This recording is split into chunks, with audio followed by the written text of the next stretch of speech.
Hafiday, my name is Anya. Hi, I'm Ava. And my name is Lola. In our last mission, we learned about stimulants. Today, we will be talking about two drugs, alcohol and marijuana, and how they affect our brain and our nervous system.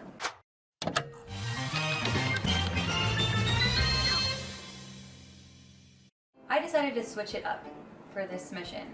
Instead of me teaching you about drugs, I wanted to see what you ladies already know.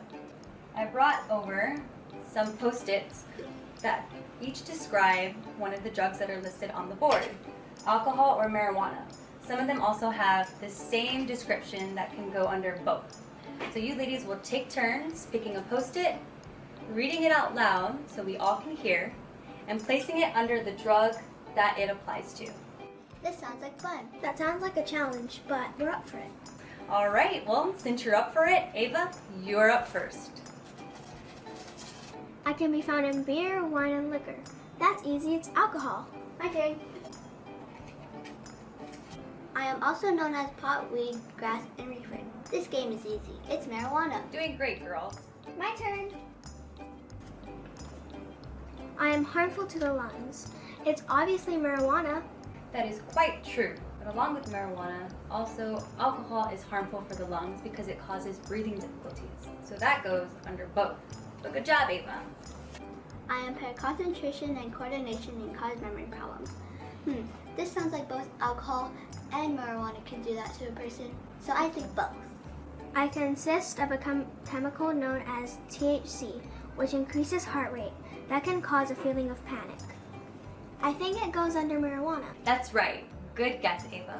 THC, which is short for tetrahydrocannabinol, is the active chemical found in marijuana. People dependent on me may have a disease called alcoholism. This is so easy. It's alcohol. Duh. I'm only legal for adults 21 and older. It's obviously both. Correct. But keep in mind, although marijuana has been recently legalized here on Guam for medicinal and recreational use, it is still not federally legal in the U.S. But each state can determine the local regulations if legalized in that state. I cause euphoria, which is a feeling of happiness and excitement. I think it's both. Great observation, Lola.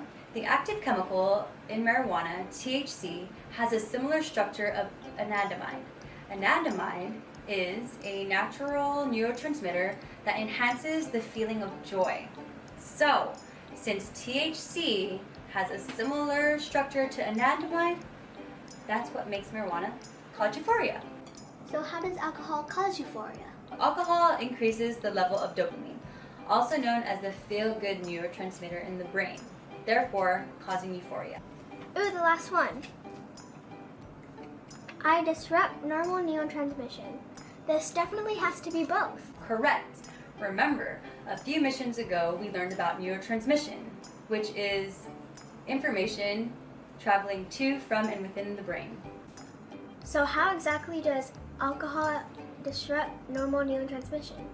Well, with alcohol, along with increasing dopamine levels, it also affects the brain structures that influence breathing and your heart rate, which causes overdoses to be fatal. It can also depress the central nervous system and can kill brain cells when used in excess.